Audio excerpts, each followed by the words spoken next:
శ్రీకాకుళం జిల్లా టెక్కలి నియోజకవర్గంలో మంత్రి కింజరాపు అచ్చెన్నాయుడు పర్యటన. కోటబొమ్మాలి కొత్తమ్మ తల్లి దేవస్థానం నుంచి అభ్యుదయం సైకిల్ ర్యాలీ ప్రారంభించిన మంత్రి. గంజాయి వంటి మత్తు పదార్థాలకు అలవాటు పడి యువత భవిష్యత్తును నాశనం చేసుకోవద్దని యువతకు పిలుపు. విద్యార్థులు యువతతో కలిసి స్వయంగా సైకిల్ తొక్కిన మంత్రి. డ్రగ్స్ రహిత సమాజ స్థాపన లక్ష్యంగా అభ్యుదయం సైకిల్ యాత్ర ప్రారంభం. ఆంధ్రప్రదేశ్ను మత్తు పదార్థాల రహిత రాష్ట్రంగా తీర్చిదిద్దాలనే ప్రభుత్వ లక్ష్యం. డ్రగ్స్ వద్దు బ్రో అంటూ యువత ప్లకార్డులతో ప్రదర్శన. అత్యంత ప్రాధాన్యత కలిగినటువంటి కార్యక్రమంగా తీసుకున్నటువంటి కార్యక్రమం డ్రగ్స్ వద్దు బ్రో. ఆంధ్రప్రదేశ్ రాష్ట్రంలో డ్రగ్స్ అనే మాట ఎక్కడ కూడా వినపడకూడదు. ఇది సాధించాలంటే ఒక ముఖ్యమంత్రి ప్రభుత్వం వల్ల అధికారుల వల్ల సాధ్యపడదు. ఒక బాధ్యత కలిగినటువంటి ప్రభుత్వం అయితే ఇటువంటి కార్యక్రమాలు చేయాలి.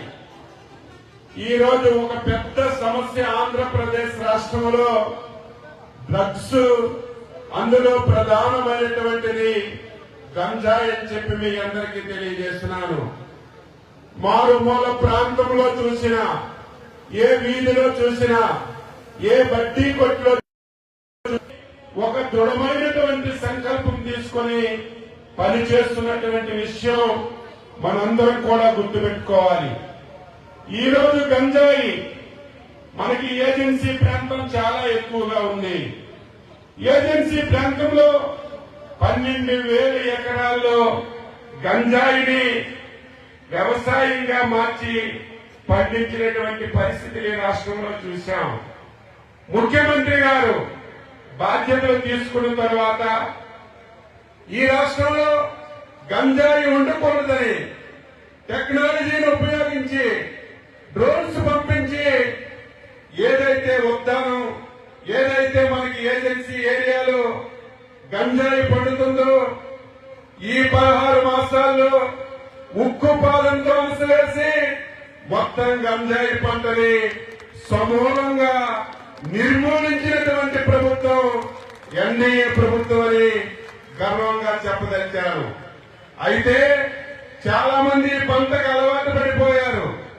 దీని మీదే మహిళలకి ఎవరైనా ఇబ్బంది కలిగిస్తున్నారంటే అవన్నీ కూడా మనం స్టడీ చేస్తే సామాన్యులు ఎవరు ఇబ్బంది పెట్టడం లేదు. ఎవరైతే డ్రగ్స్ తీసుకుంటున్నారో, ఎవరైతే గంజా తీసుకుంటున్నారో ఆ ఆవేశంలో ఇటువంటి కార్యక్రమాలన్నీ చేస్తున్నారు.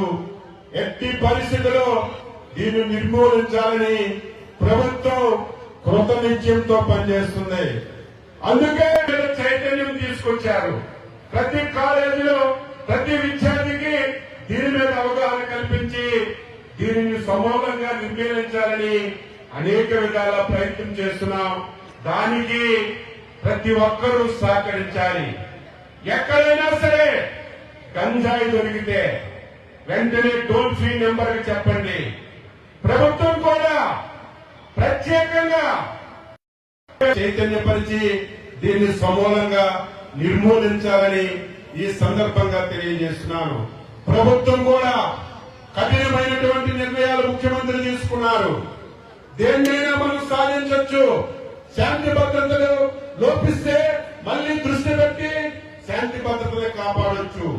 ఒకవేళ అభివృద్ధి కార్యక్రమాలు ఆలస్యమైతే దాన్ని కొద్ది రోజుల తర్వాత అయినా అభివృద్ధి కార్యక్రమాలు చేయొచ్చు.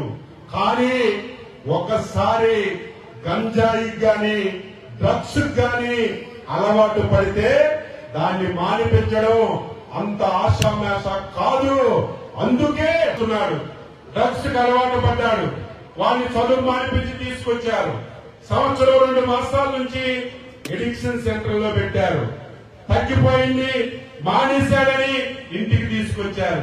15 రోజుల తర్వాత మళ్లీ ఆ కుర్రవాడు డ్రగ్స్ కి అలవాటు పడితే తల్లిదండ్రులు వచ్చి పడినటువంటి బాధ చూసి ఆవేదన కలిగింది. అందుకే విద్యార్థులారా మీరందరూ ప్రజలను చైతన్యపరచాలి. ఎక్కడైనా సరే గంజాయి ఉందంటే ఎక్కడైనా సరే డ్రగ్స్ ఉన్నాయంటే సామాజిక బాధ్యతగా తీసుకొని ఏదో కొంతమంది వ్యక్తులు ఏదో పోలీసులు లేకపోతే ప్రజాప్రతినిధులు ఈ బాధ్యత తీసుకుంటారని కాకుండా అందరం కలిసి దీన్ని బాధ్యతగా తీసుకొని రానున్నటువంటి కొన్ని రోజుల్లో ఆంధ్రప్రదేశ్ రాష్ట్రంలో ఎక్కడ కూడా గంజాయి లేకుండా చేయాలి, డ్రగ్స్ లేకుండా చేయాలి. దానికి మీ అందరి సహకారం అందించాలి. అందుకే ముఖ్యమంత్రి గారు ఏదైనా బడ్డీ కొట్లో గాని, ఏదైనా షాపులో గాని, ఏదైనా వ్యక్తి గంజాయి గాని డ్రగ్స్ గాని అమ్మితే వాళ్ళ మీద నాన్ బెయిలబుల్ కేసులు పెట్టి జైల్లో పెట్టి వదిలేసేవాళ్ళు. ఇక నుంచి అలా కాదు. వారికి ఎంత ఆస్తున్నా ఆస్తంతా కూడా తీసుకొని అది అమ్మి ఈ ఉపాధి కల్పించే కార్యక్రమం తీసుకుంటున్నాం. ఎవరైనా సరే పిల్లలు గంజాయి తీసుకొని డ్రగ్స్ తీసుకొని దొరికితే వారి తల్లిదండ్రులకు కూడా బాధ్యత ఉండాలని, సంక్షేమ పథకాలన్నీ ఆపాలని, ప్రభుత్వ పథకాలన్నీ ఆపాలని ఒక ఆలోచన చేస్తున్నాం. ఇవన్నీ చేస్తే కనీసం మనం దీన్ని అరికట్టొచ్చని ఈరోజు ప్రభుత్వం అన్ని విధాల ప్రయత్నం చేస్తుంది. దీనికి మీ అందరూ సహకరించాలని ఈ సందర్భంగా తెలియజేస్తూ ఈరోజు 25 మంది ఎక్కడికక్కడ డిస్కషన్ జరగాలి, ఎక్కడికక్కడ డిబేట్ జరగాలి. ఇంటిలో తల్లిదండ్రులు 10 నిమిషాలు అందరం బిజీ అయిపోయాం.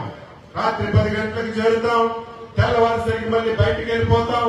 పిల్లలు ఏం చేస్తున్నారు, స్కూల్కి వెళ్తున్నారా, చదువుతున్నారా, వాళ్ళ అలవాట్లేంటి, వాళ్ళు ఎటువంటి చెడు తిరుగులు తిరుగుతున్నారు, ఎవ్వరం కూడా పట్టించుకునే సమయం లేదు. ఇది చాలా ప్రమాదకరం. అందుకే తల్లిదండ్రులారా ఒక 10 నిమిషాలు 15 నిమిషాలు పిల్లల మీద దృష్టి పెట్టండి, చర్యలు తీసుకోవాలి. మన పోలీస్ యంత్రాంగం చాలా బ్రహ్మాండంగా పనిచేస్తున్నారు. దురదృష్టం ఏంటంటే మన జిల్లాలో గంజాయి లేదు, కానీ మన పక్కన ఉన్నటువంటి ఒరిస్సాలో గంజాయి పడుతుంది. ఈ రోజు గంజాయి పండించి వివిధ మార్గాల ద్వారా ఈ రోజు ట్రైన్లలో పట్టుకెళ్తున్నారు, ఈ రోజు వెహికల్స్ లో పట్టుకెళ్తున్నారు, కాలినడకన తీసుకెళ్తున్నారు. మన జిల్లా యంత్రాంగం, పోలీస్ యంత్రాంగం త్యాగ కన్ను వేసి ఉన్న టెక్నాలజీని ఉపయోగించుకొని దీనికి ఎవ్వరూ కూడా రికమెండ్ చేయడం లేదు. మొన్నెవరో ఒక ఆయన దొరికారు, ఏరా గంజాయి ఎందుకు తీసుకొచ్చావని అడిగితే ఆడు చాలా మంచివాడు, చాలా బుద్ధిమంతుడు, నీకేరా ఈ బుద్ధి పుట్టింది